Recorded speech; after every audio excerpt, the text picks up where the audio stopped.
Hello my dear student, welcome you to my channel by Anil sir. आप सबका हार्दिक अभिनंदन, स्वागत है।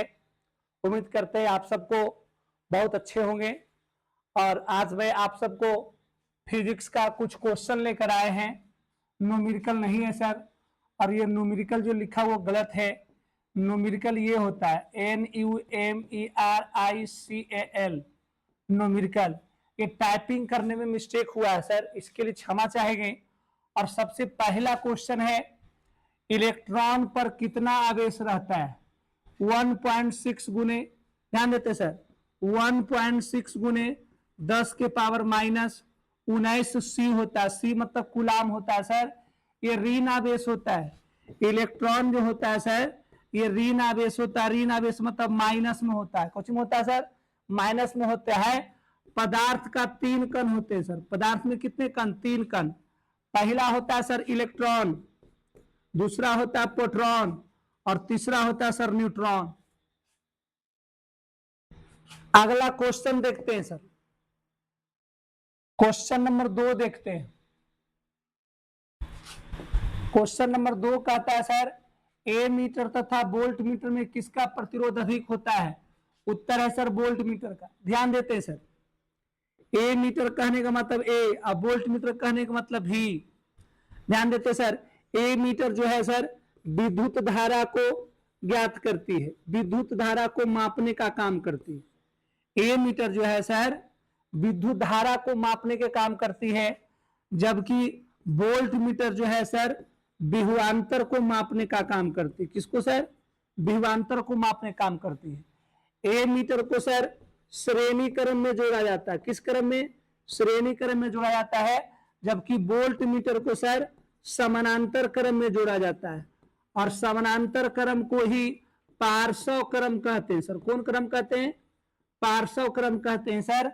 और श्रेणी क्रम का सूत्र होता है R बराबर R1 plus R2 plus R3 होता है। जबकि समानांतर क्रम या पार्श्व क्रम का सूत्र होता है 1/R बराबर 1/R1 plus 1/R2 plus 1/R3 होता है सर, डैश डैश। ये सर आपका ए मीटर और वोल्ट मीटर के बारे में आप सबको हम बताए कि ए मीटर तथा वोल्ट मीटर में किसका प्रतिरोध अधिक होता है। उत्तर होगा सर आपका वोल्ट मीटर का प्रतिरोध अधिक होता है। चलिए अगला क्वेश्चन सर 2 के बाद देखते हैं सर क्वेश्चन नंबर 3। और 3 नंबर क्वेश्चन कह रहा है सर, उस युक्ति का नाम लिखिए जो किसी चालक के सिरों के बीच विभवांतर बनाए रखने में सहायता करती है। आंसर है सर सेल। और सेल का मतलब होता है सर बैटरी। क्या होता है सर? बैटरी। ऐसे सेल का मतलब होता है बायोलॉजी में सर कोशिका। और हमारा जो शरीर है सर ये कोशिका से बना हुआ है। शरीर की बनावट, शरीर की बनावट जो है सर, शरीर की जो रचना किया गया है ये कोशिका से किया गया है। और कोशिका में सबसे अच्छा कोशिका का नाम है सर माइटोकॉन्ड्रिया। माइटोकॉन्ड्रिया। और ये माइटोकॉन्ड्रिया का काम है सर ऊर्जा को जमा करना, ऊर्जा को संग्रह करना, ऊर्जा को संग्रह करना। इसी में सर एक और कोशिका का नाम है लाइसोसोम।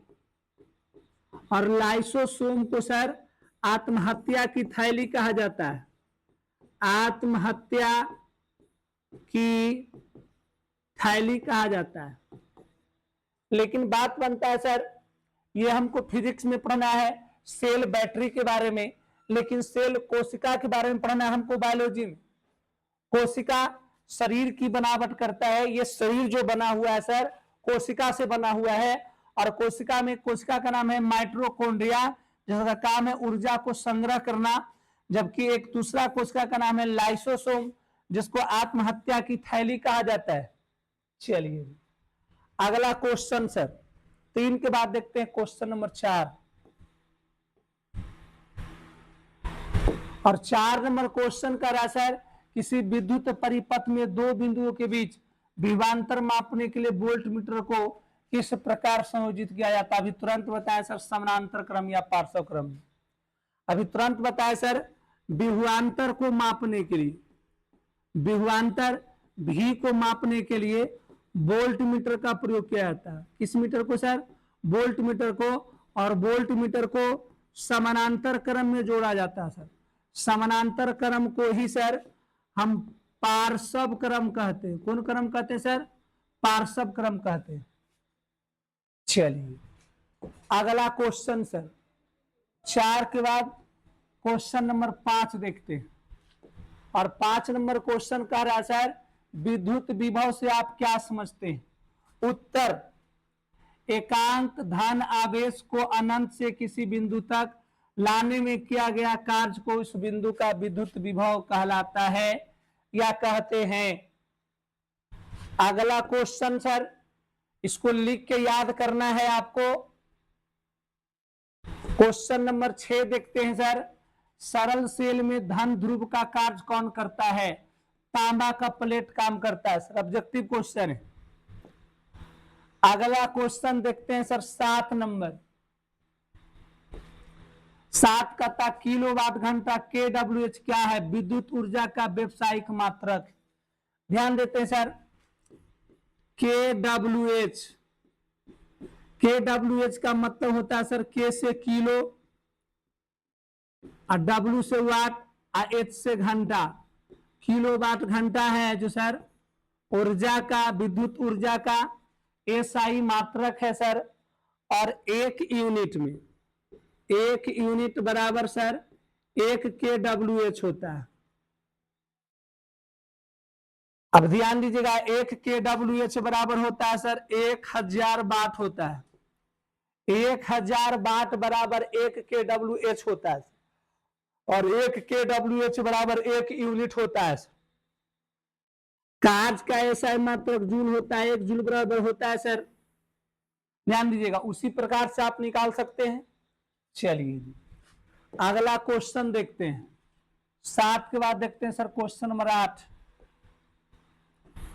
तथा विद्युत हीटर में तार की कुंडली किस धातु की बनी होती है? ध्यान दीजिएगा, विद्युत हीटर इस प्रकार से रहता है सर, ऐसे आपको प्लेट रहेगा इस प्रकार से। देखिए ये आपको रहेगा सर इस प्रकार से ऐठा हुआ तार रहेगा। ये जो तार बना होता है सर कौची का बना होता है? तो नाइक्रोम का बना होता है सर। और नाइक्रोम का जो प्रतिरोधकता होता है सर, प्रतिरोध जो होता है सर बहुत अधिक होता है। ये जल्दी जल के टूट के राख नहीं हो सकता, बहुत मजबूत होता है। 8 के बाद देखते हैं सर क्वेश्चन नंबर 9। 9 कहता है सर, विद्युत हीटर में विद्युत धारा किस प्रभाव का उपयोग होता है? विद्युत धारा का ऊष्मीय प्रभाव। जब तक विद्युत हीटर में विद्युत धारा का ऊष्मा नहीं उत्पन्न होगा तब तक विद्युत हीटर गर्म नहीं होगा सर। अगला क्वेश्चन देखते हैं सर 9 के बाद क्वेश्चन नंबर 10। और 10 नंबर क्वेश्चन का रहा है, विद्युत धारा की प्रबलता को परिभाषा दे। किसी चालक के किसी अनुप्रस्थ काट को पार करने वाले विद्युत धारा को प्रबलता उस अनुप्रस्थ काट से गुजरने वाले प्रत्येक समय में प्रवाहित होने वाले आवेश को परिमाण होता है। ये परिभाषा है सर, आपको याद करना है।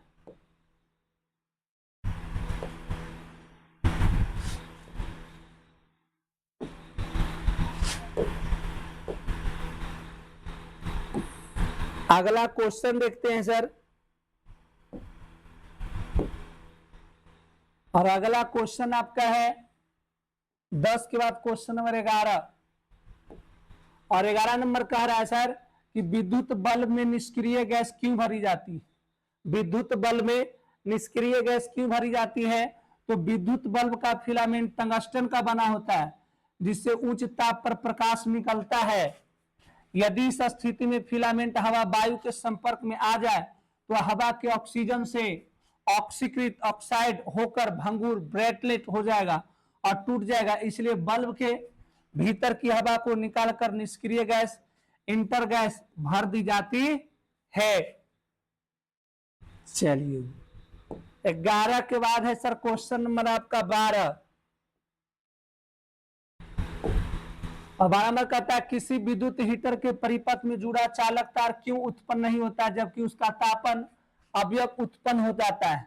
कहता है परिपथ में जुड़ा तार प्राय तांबे का होता है, परिपथ में जो तार जुड़ता है तांबे का होता है, जबकि हीटर का तापन अवयव नाइक्रोम का बना होता है और नाइक्रोम की प्रतिरोधकता तांबा से बहुत अधिक होती है, इसलिए तार उत्पन्न नहीं होता है जबकि तापन अवयव उत्पन्न हो जाता है। चलिए 12 के बाद देखते हैं सर क्वेश्चन नंबर 13, और 13 नंबर क्वेश्चन कह रहा है सर यदि एक एमीटर को समानांतर क्रम में जोड़ा जाए तो उसकी कुंडली कॉइल को जल जाने का खतरा होता है, क्यों? यदि एमीटर को तो जोड़ा जाता है श्रेणी क्रम में सर, यदि समानांतर क्रम में जोड़ दिया जाए तो क्या होगा, क्या उसका कुंडली जल जाएगा? जो समझते हैं, कहता दो युक्ति को किसी विद्युत परिपथ में समांतर क्रम में जोड़ने पर कम प्रतिरोध वाले युक्ति से अधिक धारा प्रवाहित होती है, क्योंकि एमीटर का प्रतिरोध बहुत कम होता है, इसलिए किसी युक्ति के साथ इसे समानांतर क्रम में जोड़ने पर परिपथ की लगभग कुल धारा एमीटर से होकर प्रवाहित होगा। जितना धारा है जो एमीटर से प्रवाहित होगा, इसका उत्पन्न अत्यधिक उस पास से उसकी कुंडली को जल जाने का खतरा होता है। जब सर सारा विद्युत धारा एमीटर में जाएगा तो एमीटर जल के राख हो जाएगा और परिपथ में शॉर्ट सर्किट हो जाएगा, इसलिए एमीटर को आप श्रेणी क्रम में ही जोड़ सकते हैं लेकिन समानांतर क्रम में जोड़ नहीं सकते हैं। ये था सर आपका 13 नंबर क्वेश्चन था, और ऐसा ही वीवीआई क्वेश्चन आपको प्रत्येक दिन हम 10 या 15 क्वेश्चन आपको लेकर आएंगे। बहुत बहुत धन्यवाद, मिलते हैं नेक्स्ट वीडियो में। जय मां सरस्वती, जय हिंद, जय भारत। हमारे यूट्यूब चैनल, फेसबुक और इंस्टाग्राम आईडी का नाम बाई अनिल सर, आप सब जरूर प्रेम और दुलार दें और हमारे वीडियो को कमेंट करें, शेयर करें, और शेयर करने के लिए मत भूलिए। जय जय कृष्ण, जय जय माधव और जय जय राघव। बहुत बहुत धन्यवाद। राजीव।